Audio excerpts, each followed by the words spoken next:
Welcome back, student. So today we'll discuss the interconversion states of matter. See, suppose that I having ice and if I heat it, it will melt and that time it will form liquid. Suppose that this is liquid. This is liquid. Now again I have heated here, then it will form gaseous substance. Remember, this gaseous substance then only form when the boiling point is reached, or you can say that the temperature is required more than the boiling point, then it will form the gaseous substance. If it is not beyond the boiling point, that time it will not form the gaseous substance, it will form the vapor. So in this particular case, in case of solid, ice is a solid, so solid, liquid and gas, in these particular cases we need heat. So when I will supply the heat over here, so it will form liquid, and again I will supply some heat over liquid, then it will form the gaseous. Now this gaseous substance come easily in liquid also by the process of cooling. Suppose that I cool here, or you can say that if I use the cooling effect over gaseous substance, it will form the liquid, and again if I follow the same process, that is cooling process, then again it will form the solid. So see, in case of ice, suppose that I have taken water, that time ice also contained the H2O, that means water. The component of hydrogen and oxygen is similar in case of liquid also. So in case of liquid, there also H2O is present, or in case of water vapor, or you can say that in case of gaseous substance, suppose this is water, suppose it is cross the boiling point, then also the water is there, that means H2O is present.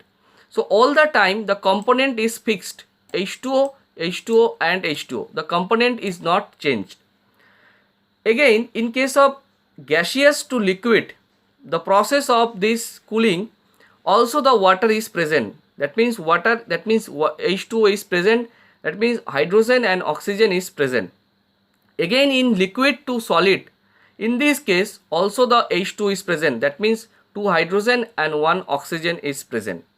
That means a total this whole process, the component is nothing changed, only the state is changed, solid, liquid and gaseous. That means we have changed the phase but not the component, and this process is basically your reversible process. Remember, whenever do this experiment, so we'll do this experiment in a isolated, or you can say that the closed container.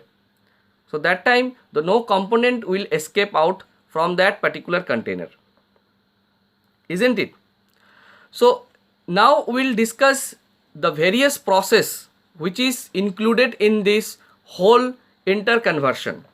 The first process, that is conversion of ice to liquid, this process is called melting, and liquid to gas, this process is called boiling, or you can say that the vaporizations. When this gaseous substance is turned into liquid, that time this process is called condensation, and liquid when direct or change into solid state, that time this process is called solidification. Okay, so now we will discuss the another process, the interconversion states of matter. Suppose that I have taken one example of ice, that is solid state. Now I will convert it directly into gaseous substance, directly, no intermediate phase is there, that means no liquid phase is there, directly it will convert into gaseous phase. Suppose that it will form like that, that time this process is called sublimation. So suppose that I have taken ice, that time this process will follow. If it is not follow this sublimation process, that time this component will not show the sublimation property. Okay, suppose that I have taken one example of camphor. Suppose that I have taken camphor. So if you see the camphor, so I now what will form? Camphor directly form gaseous. That means camphor show the property of sublimation. Another example of, suppose you have taken iodine, this also the show the sublimation property. So these are the example of sublimation. So vice versa, when gaseous substance turn into solid state directly, suppose that your gaseous substance directly convert into solid state, this process is called deposition. So two process is there. One process, the forward process is called sublimation, and the backward process is called sublimation, and the backward process is called deposition. So when solid directly convert into gas, this process is called sublimation.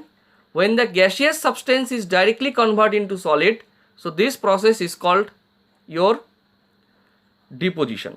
So see these things. So here solid convert into liquid, this process is called melting, and this liquid is turned into gaseous, this process is called evaporation. So evaporation, it happen in any temperature. In case of gaseous turn into liquid, this process is called condensation, and when this liquid it convert into directly solid, when this liquid is convert into solid by the process of cooling is called solidification. And whenever this process is happened in directly, that means no intermediate is formed, that means directly convert, see this arrow, so solid directly convert to, see this arrow, below this arrow, so solid directly convert to gaseous, so this process is called sublimation, and this gaseous substance is directly convert to solid is called deposition. Okay, thank you.